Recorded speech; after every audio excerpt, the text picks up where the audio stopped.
that's why when everyone talks about the Chris Paul Laker Trade. trade, the reason that because I was involved behind the scenes in it because I was in Orlando, Okay. Dwight Howard. Oh, okay. So yeah, so what's going on is we're just coming out of the lockout, so I'm on the amnesty. So so while the talks are going on, what's happening is you have Chris Paul is being traded, right? So he's being traded for Paul Gasol and Lamar Odom, right? No one's thinking about the and Right. Lamar Odom, Chris Paul, those two go, right? On the back end, you have Dwight Howard being negotiated for Bynum. So that's what's in the back, right? So they're trying to figure out, do we amnesty me, or do they force the Lakers to take my contract with Dwight Howard? If you want Dwight Howard, you're going to take Gilbert. Y'all can amnesty Gilbert, and we can trade Gilbert and Dwight, and then we can amnesty Turkoglu. Then we cleared our whole cap space. Were you really that involved into it? Like it Yeah, was this. because Wow. my contract is stuck with them. Yeah. So Yeah. what ends up happening is you want if Lakers is going to make the trade and you want Dwight Howard because he doesn't want to be here, we want you to take Gilbert's contract. How much was left from that 111? Six would it have been 88 or 66? 66 million. I guess 66. Yeah, so 66 because Turkoglu was on a 30 million. So what ends up happening is you trade. You don't want my deal because if you want my deal, my money sits. And then you have to amnesty me to clear it up.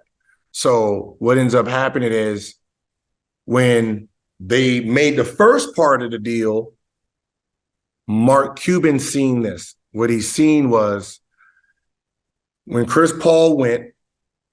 So Mark Cuban is the one that kind of called foul play on it.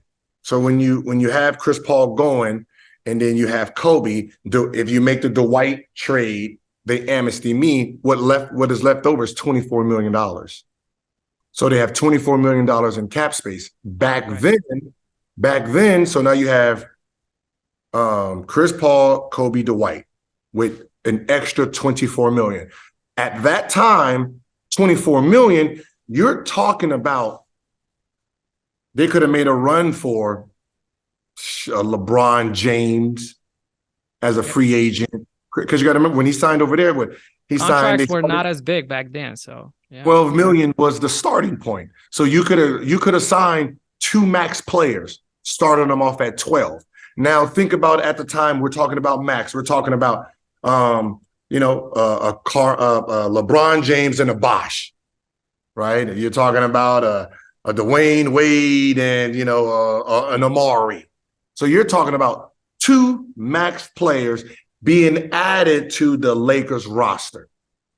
So let's just think about like, okay, so we'll just add LeBron James and even though they were already there, we're just talking about the caliber players of max. Right. So you can add LeBron and Bosh, right? So you have Chris Paul, Kobe, LeBron, Bosh, Dwight Howard. Okay? 82 off. When Kobe's contract is over, he's opting out of 24 million. Do you need Kobe at this point where you can go and get two more max players? Where you could have went out and got a Kevin Durant and someone else. Wow. So you're gonna So when Kobe handicapped them, they didn't have to bring Kobe back because at that point, you already have four young stars and you have enough to get two more stars. So you technically had the fucking whole USA team.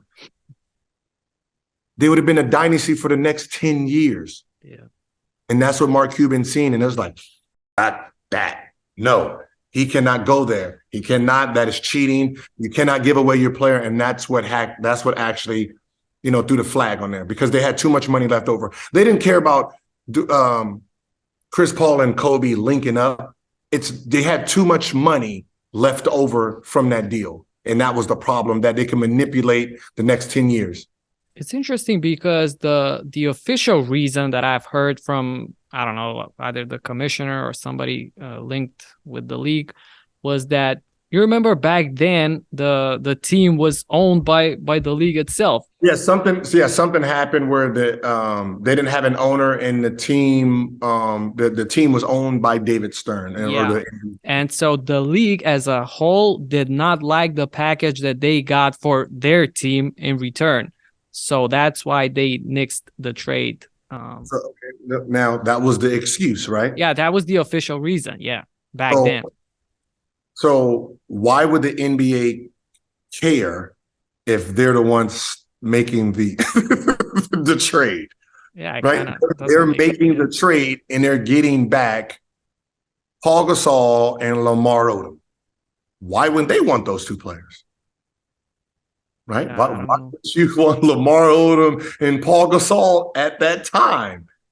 So this is, so it's one of those things where it doesn't sound right. So that's the real story behind the scenes, that the Lakers had too much money. So basically Mark Cuban's complaint was, you just talked about small markets losing the big players to big cities. We had this whole lockout about this because the lockout, Mark Cuban wasn't complaining about the lockout because he don't care. Dolan don't care about the lockout because he don't care. So none of the rich owners actually cared, right? It was the small teams, the Memphis Grizzlies. Those teams are complaining about losing their players, being overbid. So like if, Paul George is in Indiana and they're saying, oh yeah, he's worth, 100 million, and Lakers like, we'll give you 140. They can't compete with 140 because 100 Dolan don't care about that. Mark Cuban didn't care about that. So they're not the ones that were complaining. So Mark Cuban is like, you just complained.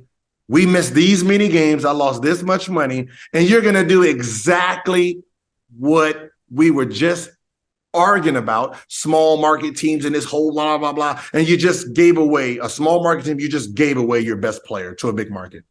It doesn't make sense. We're going to veto. And that's why all the teams vetoed it. Crazy. Who did they get for Chris Paul at the Clippers? Like Chris Kaman or something like that? Eric Gordon or something? I don't know. Yeah, Eric Gordon. Yeah. So the Hornets love the Eric Gordon and all of that, but not. You see how they just say shit. It's crazy how this is another example of how you view the game and the overall picture, and you look behind the scenes always.